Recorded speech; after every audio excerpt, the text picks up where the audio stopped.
సామెతలు 18వ అధ్యాయము. వేరుండగోరువాడు స్వేచ్ఛానుసారముగా నడుచువాడు, అట్టివాడు లెస్సైన జ్ఞానమునకు విరోధి.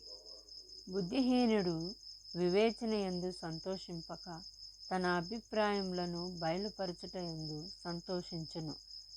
భక్తిహీనుడు రాగానే తిరస్కారము వచ్చును, అవమానము రాగానే నింద వచ్చును. మనుషుని నోటి మాటలు లోతు నీటి వంటివి, అది నదీ ప్రవాహము వంటివి, జ్ఞానపు ఊట వంటివి. తీర్పు తీర్చుటలో భక్తిహీనుల ఎడల పక్షపాతము చూపుటయు, నీతిమంతులకు న్యాయము తప్పించుటయు క్రమము కాదు. బుద్ధిహీనుని పెదవులు కలహమునకు సిద్ధముగా నున్నవి, దెబ్బలు కావలెనని వాడు కేకలు వేయును. బుద్ధిహీనుని నోరు వానికి నాశనము తెచ్చును, వాని పెదవులు వాని ప్రాణమునకు ఉరి తెచ్చును.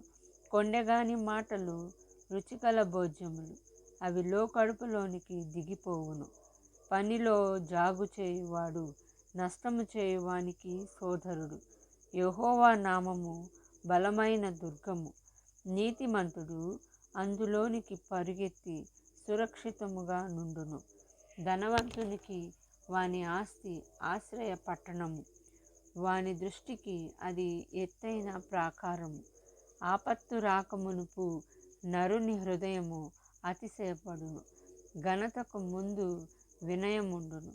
సంగతి వినకముందు ప్రత్యుత్తరమిచ్చువాడు తన మూఢతను బయలుపరచి సిగ్గునొందును.